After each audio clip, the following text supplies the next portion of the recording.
Hello, good morning everybody. This is your friend Raja saying this morning in the Lodhi Garden, New Delhi. So what's in front of me is a butterfly conservatory. What is a butterfly conservatory?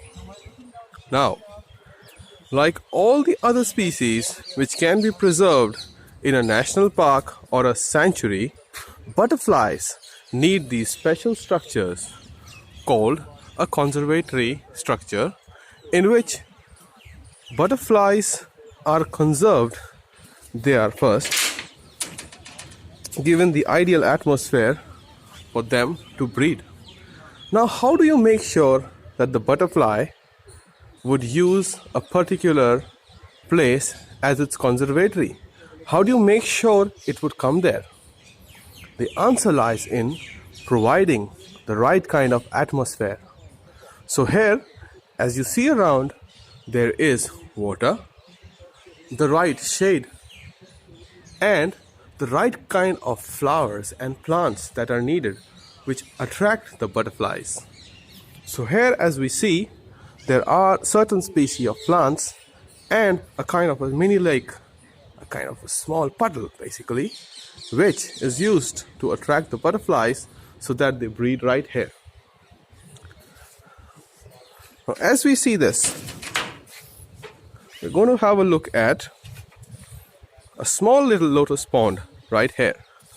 But as an architectural video, we'll soon see the last structure today.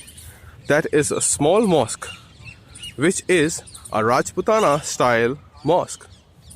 Now, but before that, let's have a look here at Lodhi Garden of the lotus that grow in this lotus pond. This is one of the most pristine places to come and enjoy the lotuses in New Delhi. And what is so special about the lotus? Now, the lotus, as you know, is revered in all the religions in India. Faripur Saba, the great architect of the Lotus Temple, chose the lotus as a symbol of Indian culture, as a symbol of all the religions, as a symbol of world peace. Hence, the structure of the Lotus Temple or the Baha'i Temple of Worship became the lotus. Now, I'm heading towards this nice little garden which at the end has a mosque. But before that, I'm going to show you a kind of landscaping which can be done in large gardens. Now, this kind of landscaping is where you make ponds in the form of channels. And here, all kinds of water plants can be grown. And this is not the perfect time to enjoy the plants as it's too chilly there in Delhi. Yet we can see the structure right here. As we go ahead, we're going to have a look at the mosque made by the Mughals. And the style here is Rajputana style. Now, as we go forward, you see in the morning, people come here for morning walks. People come here for exercise. Now, let's go near. So this is a mosque that we're looking at. But when we first look at it, does it look like a mosque? I do not think so.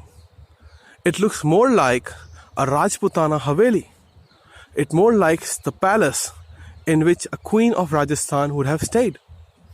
But we look at the deep impact that Rajputana style has had on the Mughals and their architecture. Hence we see that here at Lodhi Garden, there is a mosque which is made in the Rajputana style. This has a vaulted kind of a dome, which is also called a fluted dome with inverted lotus on top. And here are the three entries, which is typical of an Indian mosque, of a Mughal Indian mosque. And this has an enclosure right around it. Where the enclosure goes, it's kind of broken, it's in knots and pieces. But right now we see the structure, which does not look like a stone structure, but it's made out of stone masonry, and it's covered by this beautiful red stucco plaster. We see a deep impact of the Indian culture on a Mughal monument, which is a clear evidence of how India converts everybody into itself. India converts everybody into herself. And everybody who comes here starts to appreciate the country, starts to live with it, and starts to follow the culture of the place. Everybody marries India in a way that it mixes with the style of the foreigners, and it creates a new style which today is in the form of this Mughal mosque. Now we thank INTAC and the Archaeological Survey of India along with the New Delhi Municipal Council, which have made attempts to conserve this structure so that we can make a live video of it. This was the last in the series of structures in Lodhi garden which were of historical value. We're going to look at in the future videos about what can be done to make a garden look like a garden. So thank you so much today. It was great to have you. Goodbye.